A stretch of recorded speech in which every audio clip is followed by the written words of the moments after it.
Hello everyone, welcome to Vidyashree Academy. I hope you are doing well. आज हम पढ़ने वाले हैं रोजगार निर्माण पर आर्थिक सर्वेक्षण आधारित जो प्रश्न दिए गए हैं उनको हम पढ़ेंगे।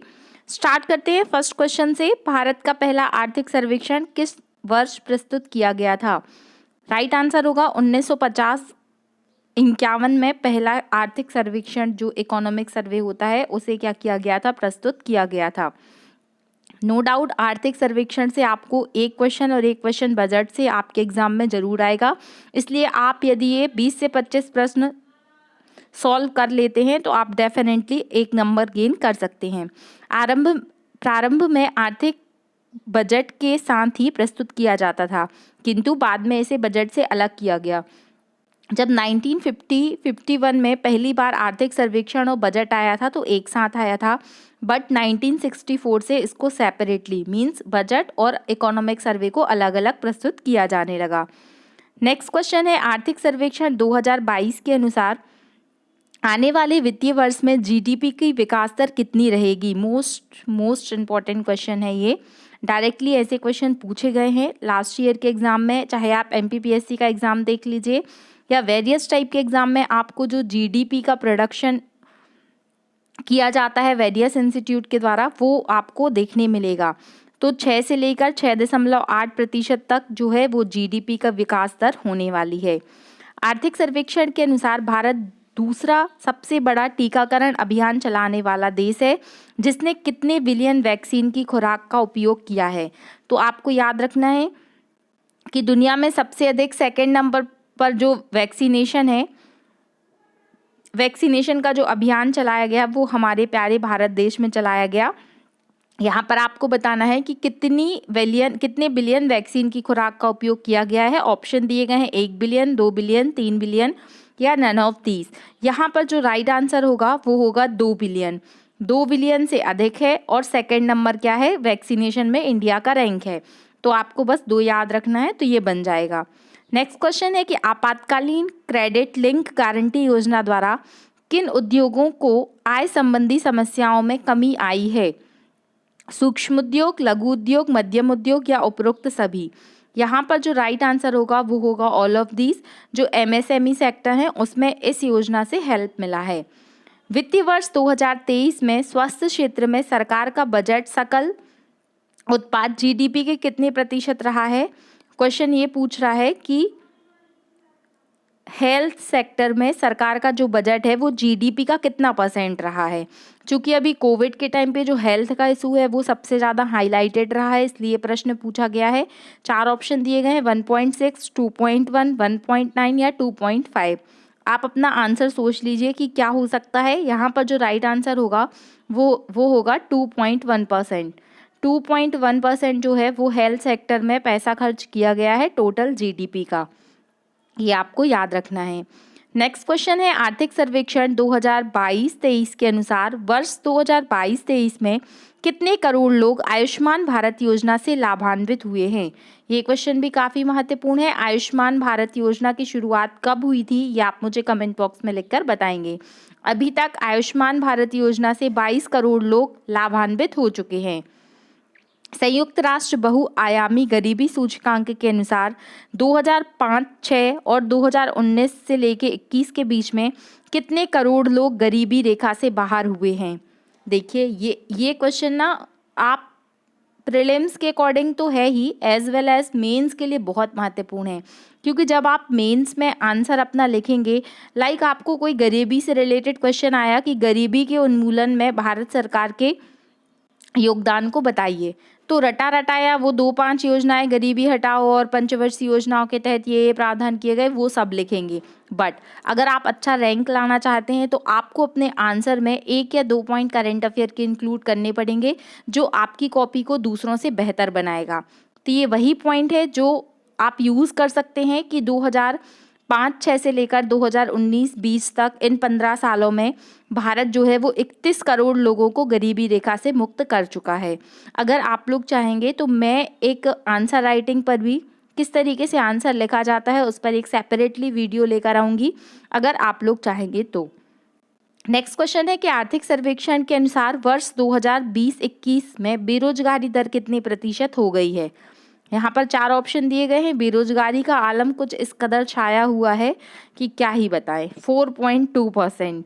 तो याद रखिएगा 4.2% जो है वो जो 2020-21 में बेरोजगारी दर है, इसको बिल्कुल हम भूल ही नहीं सकते, क्योंकि बेरोजगारी का जो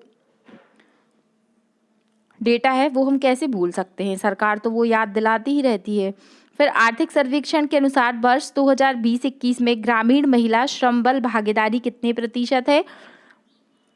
तो 27.7%। तो साथ साथ चलती है। तो 27.7% जो है वो क्या है, ग्रामीण महिलाओं की श्रम बल में भागीदारी है।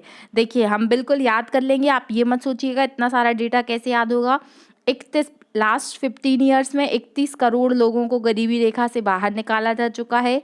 बेरोजगारी का दर 4.2 है। हेल्थ सेक्टर में 2.1% इन्वेस्ट किया है। आप बस 1-2 बार रिवाइज करिए, आपको सब कुछ याद हो जाएगा।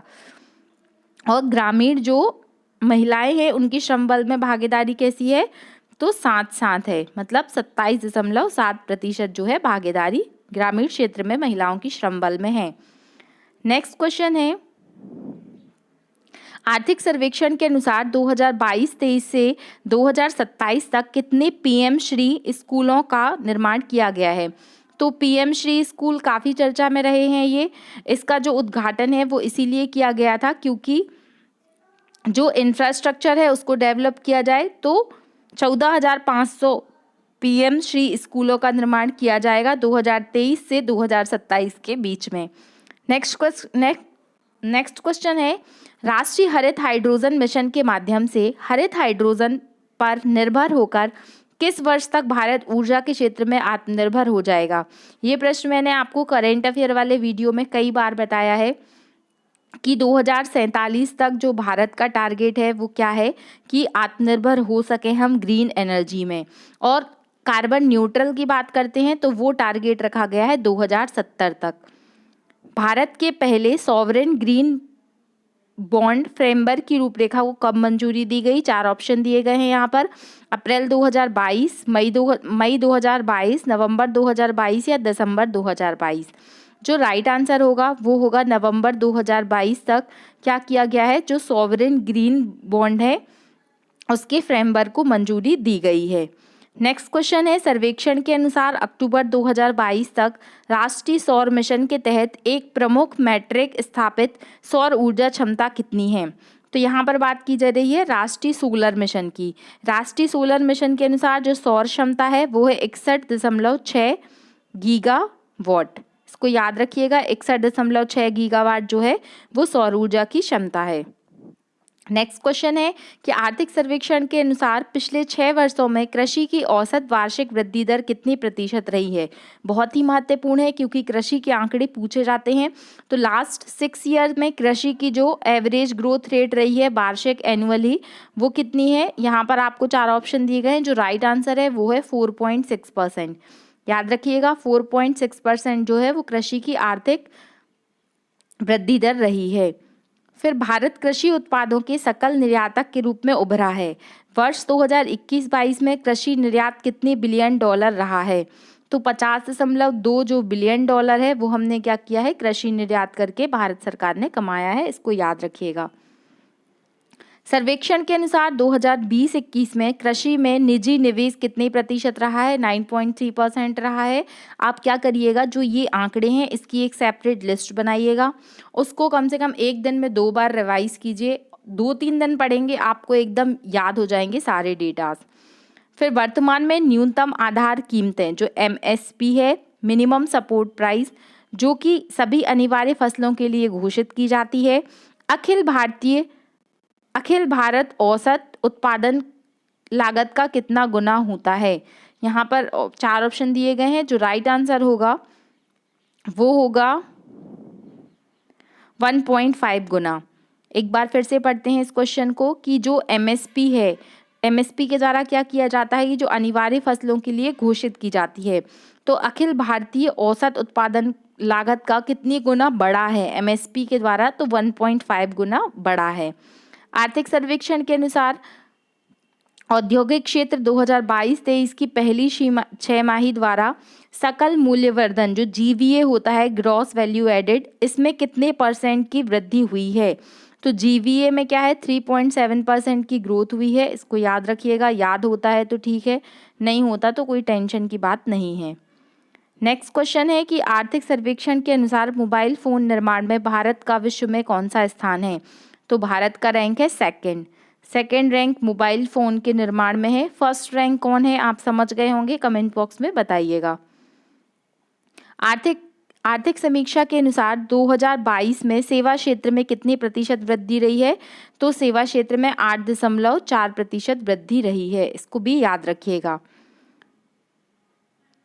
वैश्विक वाणिज्यिक सेवाओं के निर्यात में भारत की हिस्सेदारी कितने % है? तो भारत की जो कॉमर्शियल सेक्टर में कॉमर्शियल सर्विसेज में जो योगदान है वो 4% है। इसको भी याद रखिएगा। भारत में ई कॉमर्स वर्ष 2025 तक सालाना कितने % की दर से बढ़ने का अनुमान है? तो ई कॉमर्स बढ़ेगा 18% की दर से। सर्वेक्षण के अनुसार विदेशी मुद्रा भंडार में विश्व में भारत का कौन सा स्थान है? तो भारत का स्थान है 6वें नंबर का, याद रखिएगा। जो विदेशी मुद्रा भंडार है उसमें भारत का जो रैंक है वो 6वें नंबर का है। प्रसार भारती की जो कि स्वायत्त सार्वजनिक सेवा प्रसारक है, उसमें कितनी भाषाओं में अपने कार्यक्रम का संचालन होता है? तो प्रसार भारती 23 लैंग्वेजेस में क्या करती है, अपने कार्यक्रम का संचालन करती है।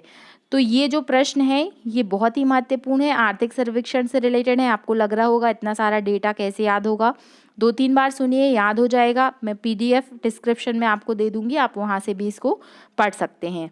इसको अधिक से अधिक शेयर कीजिए, अच्छा लगा तो लाइक कीजिए, अपना फीडबैक ज़रूर दीजिए। थैंक यू सो मच, पढ़ते रहिए, खुश रहिए। जय हिंद, जय भारत।